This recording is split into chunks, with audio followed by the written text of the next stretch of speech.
Well, it's a treat to be invited. That was a great introduction on net neutrality, because nobody comes here to not hear an argument. And I will happily present the other side of that argument. You know, the question is, what really creates this sense of net neutrality in the citizens? And the citizens in the EU are like the citizens in the US in this regard, which is net neutrality was under threat in the US from the FCC. And there were more comments generated, 3 million comments, than had ever been created around any issue in the entire history of the FCC. And it's a symbol of how strong people feel about net neutrality. And yet, if you ask most of them to define it, it gets a little hazy. So why are people so attached to this idea about network neutrality when they can't really define it? And they fear loss of the digital commons. What the internet has done over the last 20 years is create this place. It's a little like Eden, where everyone can interact, art and commerce and politics and news and entertainment and health, and it presents such great opportunity. And then they see that in contrast to the closed system of TV, to the closed system of mobile phones before Android and iOS. Think for a moment about mobile phones before Android and iOS, when applications and you had to get special permission from each operator to integrate only with that operator's service. Do you remember how inefficient that was, how frustrating that was? Consumers have a collective memory of that, and a memory and experience today in TV and the limited number of choices that they have. So what net neutrality represents is freedom from that old world where their choices are limited towards a world where they have many more choices and they're better choices. And that's why there is so much intensity about net neutrality. We define it, like others, in two ways.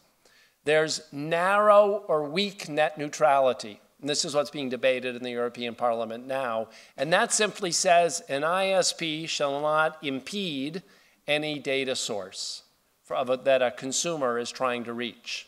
So no blocking of a specific data source. It turns out that that weak definition, it's a necessary starting place, but it's insufficient to protect the Garden of Eden. And that really strong net neutrality is about not favoring certain data sources, not charging data sources, and of course not blocking data sources. And in particular, in our view, the fast lane represents the descent into the slow lane. The only reason to have a fast lane is if the other lane is not very good.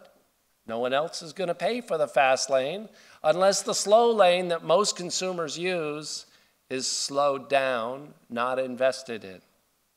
And so consumers are visceral about not having a fast lane for some and a slow lane for everybody else.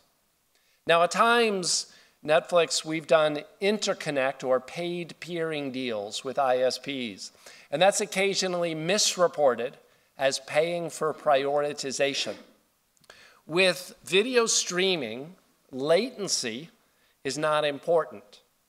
We can stream from Amsterdam to all of Europe just as well as if we distribute those bits, because being close to the ultimate consumer is not relevant in one-way video streaming. We build up several seconds of buffering, and we're just not sensitive to latency. And so those paid peering deals are not about us getting priority. We don't like them. We would rather not pay. We perceive it being held hostage by an ISP that says, we've got these users, you're not going to reach them adequately otherwise if you don't do a paid peering deal. Now, I understand on the other side that they've sold a package to many consumers, 20 megabits for these millions of consumers. And they believed that those consumers would not all use that 20 megabits all on Friday night. And now they are. And everybody's doing video. Wait, we weren't planning for that. Well, I think we have to be mature about that and accept that on both sides, which is that was not built into the cost models, and it generates unplanned and considerable CapEx at the head-end level, at the integration points, and upstream. And so what we've been trying to do as a low-cost gesture on our part is to meet ISPs wherever they want to meet and to bring the bits closer to them. They still have increased cost in the last mile because everybody's using their 20 megabits on Friday night, but they don't have as many backhaul costs. Because we want to participate, both ISPs and content providers have to think a little bit about the other guy's interest so that we have a mature and thoughtful dialogue, because we want everybody to prosper in serving the consumer with these great new solutions like on-demand television.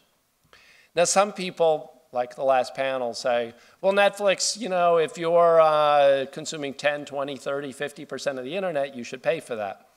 And we look at it and say, no, do you understand how TCP works? So we can't actually send data, okay, like email. You can send an attachment. We can't open a stream to a consumer. We can only, because of TCP and firewalls, respond. If a consumer decides they want to watch Netflix, they can come to us and access and try to access. And so we look at it and say, many consumers are watching Netflix, and that's a service when the ISP sold them a 20 megabit plan that they envisioned and that the consumer feels like they've already paid for. So that's why we say we should not have to pay for your network any more than you should have to pay for our content. I shouldn't, because we've got a huge content bill. It's most of our P&L. And we shouldn't get to go to Virgin and say, you know, a third of the usage of our content's on your network, so you should pay a third of our content cost. And so the recipe for avoiding this, you should pay for the network, you should pay for the content, is to have settlement-free interconnect. Now, the charges in paid peering today are quite modest for both sides. We're very close to getting to the holy grail of settlement-free and avoiding the price discovery torture that otherwise happens. So by price discovery torture, how does price discovery mean? About what do I mean by that? By the clearing price on paid peering. Well, the only way a price is determined is for there to be a lack of good service, and both sides see who can take the pain. And finally, they come to a compromise. It's just like a strike in an industrial action. And avoiding this kind of strike of consumer service, this brownout, this blackout, is why we think settlement-free is such a positive step as part of strong net neutrality. Now, the great news is, when you think about the next couple of years, if you look at what Google Fiber's done, is they've branded gigabit internet. All over the world, people talk about Google Fiber, and it is tiny. So how do they capture the imagination of so many people? Because they deliver on the promise, or they represent the promise of gigabit internet. And what's happened now is different ISPs around the US have started offering their own gigabit over DOCSIS 3 to consumers at high prices. And it's a little like buying a Ferrari. It's more speed than you need, but when it's marketed well, it's really fun to own. And you know, we got to get out of the utility aspect of what we do and think about it as marketing an internet lifestyle, a brand and a presence. And there's so much room for ISPs to figure out how to sell these big packages. And you know, Netflix and other content services are one part of that. With the evolution over the next 10 years to 4K video, which takes 15 to 20 megabits per stream, there will be real applications that use 100 megabits when 2 or 3 streams in a household are watching. And that's an opportunity for ISPs to sell more of these 100 megabit packages. So we see an opportunity together with the ISP industry to work to create value around high packages that continue to move up ARPU for more service and more value, And then by integrating at the head end or nearby level, keeping the backhaul costs quite modest. When we look at the future and we see on the internet, especially on the fixed line side, all of this opportunity, we see a place that if we can just think through with each other, how do we all prosper in serving consumers well, we have a great opportunity. And for us, part of that is full net neutrality, strong net neutrality. And whether it passes and becomes law this year, either in the US or in Europe, is to be determined. But be clear that consumers believe it's really important because it represents the dream of this open world with lots of choices that they want. Now, I thought I'd close and tell you a little bit about Marco Polo. It's a new series that Netflix has coming out. It's filmed in Venice, of course, starting out in the 1300s, and it's an epic production. Harvey Weinstein wanted to break into TV. He's done this massive production. It's filmed there in Kazakhstan and Malaysia. It's at a scale that's unrivaled by anything except for Game of Thrones.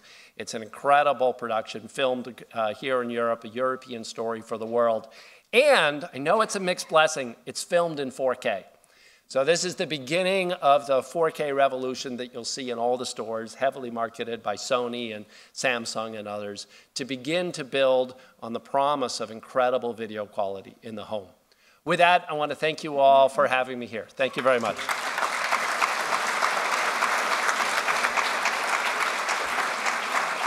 you so much. Thank you, Paul.